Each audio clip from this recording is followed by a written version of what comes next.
प्रियंका टिब्रेवाल जी हमारे साथ अब जुड़ चुकी हैं। खालिद अब्दुल्ला साहब, प्रियंका जी ये कह रहे हैं कि देखिए कितनी किल्लत हो गई है, विधानसभा चुनाव में लड़ाने के लिए बीजेपी को कैंडिडेट नहीं मिल रहा है, सांसदों को उतारना पड़ रहा है। पहले तो खालिद अब्दुल्ला साहब को मैं बता दूं कि ये इसमें कुछ भी गैर संवैधानिक नहीं है या असंवैधानिक नहीं है।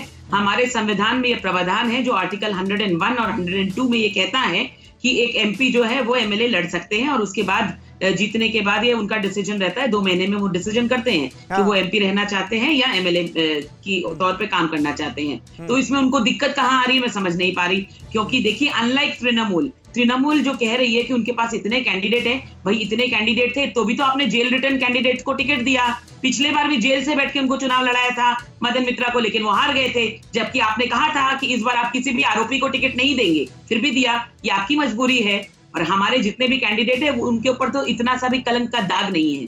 दूसरी बात जो ये अभी कह रहे थे, देखिए इनका डर देखिए, भय देखिए, इन्होंने सब कुछ कोशिश करके देख लिया, श्याम दाम दंड भेद। ममता बनर्जी ने सब कुछ आजमा करके देख लिया, लोगों को डराया धमकाया, कहा वोट नहीं देने देंगे, तृणमूल को वोट नहीं दिया तो लोगों को घर से बाहर नहीं निकलने देंगे, ऐसा उनके पार्टी के लोग कहते हैं। फिर ममता बनर्जी ने लास्ट में हथियार यूज किया, व्हील चेयर, सिंपैथी, दया, करुणा। उन्होंने सोचा कि भाई पश्चिम बंगाल की जनता जो है वो फिर एक बार मेरे झांसे में आ जाएगी, ये वो करती आई हैं। प्रियंका जी यानी व्हील चेयर को भी आप चुनावी हथियार बता रही हैं, मतलब आपके हिसाब से बिल्कुल षड्यंत्र है, ये षड्यंत्र है, ये आडंबर है, ये सोची समझी साजिश है। चोट उनको लगते ही उनके दिमाग में आ गया कि इसको किस तरह से इस्तेमाल किया जाए जिससे राजनीतिक फायदा हो। देखिए मैं नहीं कहती, हमने तो अपनी सहानुभूति जताई थी, मगर इलेक्शन कमीशन ने साबित कर दिया कि ऐसा कुछ भी नहीं हुआ, उन पर हमला हुआ ही नहीं, ये एक दुर्घटना थी, लेकिन उसको भी उन्होंने इनकैश करने की कोशिश की। तो कितने डरे हुए हैं, कितने भयभीत हैं, ये आप देखिए। अरे नंदीग्राम की जनता पर आरोप लगाया,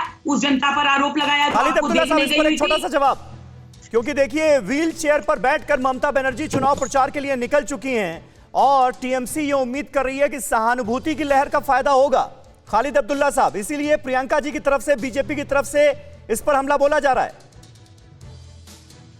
देखिए इनको मैं क्या बताऊं, ये तो मैं कहा कुछ बातें, इनका जवाब कुछ आया। संविधान की बातें मैंने कहा नहीं, मैं कभी नहीं कहा कि संविधान में प्रावधान नहीं है।